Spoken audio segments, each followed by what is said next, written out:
My dad taught journalism at Marshall University. My mom taught English at Mount West Community Technical College. So it was always just assumed in our family, like, you go to college, no ifs, ands, and buts.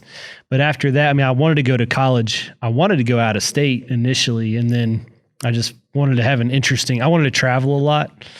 Was probably would have been my main goal when you asked me in high school. So where did you go to college? Shepherd University.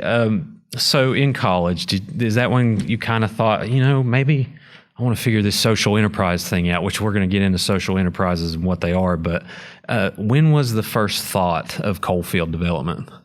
The seeds of it were definitely planted in college. I did not know the term social enterprise when I was an undergraduate. So that would have been between 2004 and 2008. Never heard the word before.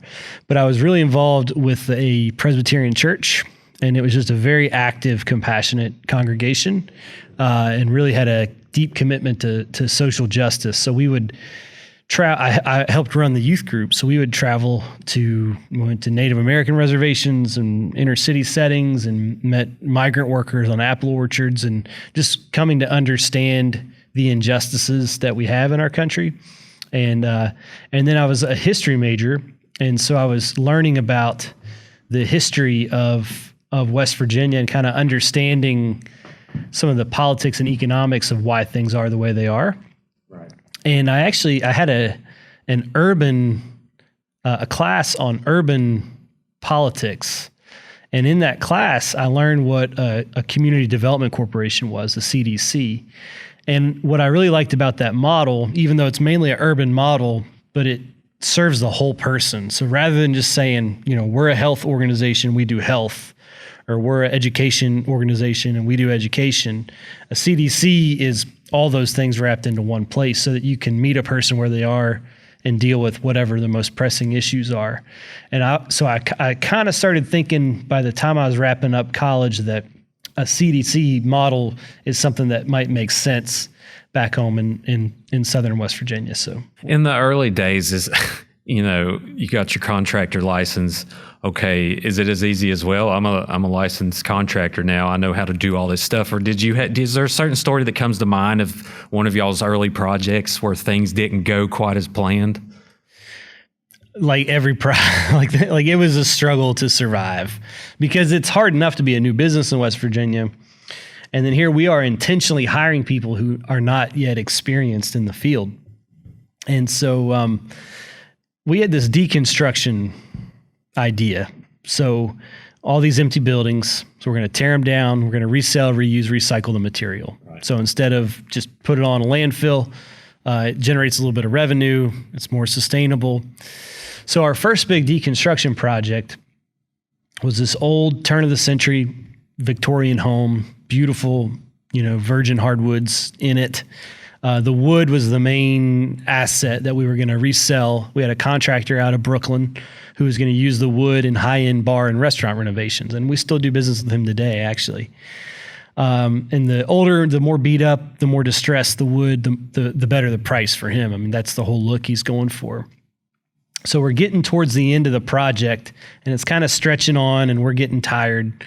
We've stacked up all our wood for him to come pick up, and we've got like one room of the house left. And this project was a little bit it was about 2 hours away.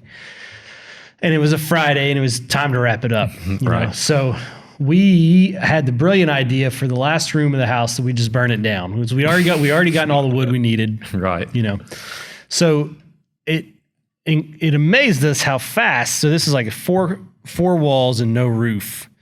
And so essentially that just created this tinderbox vortex. And the thing just like went up in flames way faster, way bigger than we realized. And the 2-story part of the building that was left, it got out of hand and collapsed straight onto the wood that we had piled up. Wow.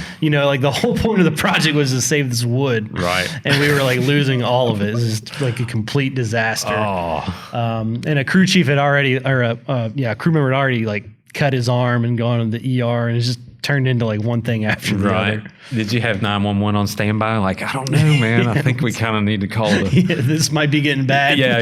This is getting intense. So last question. I mean, when is it over for you? What's the ultimate goal? Years down the road, however many years. I mean, hopefully Coalfield continues well on before, when we're not here, but what's the goal?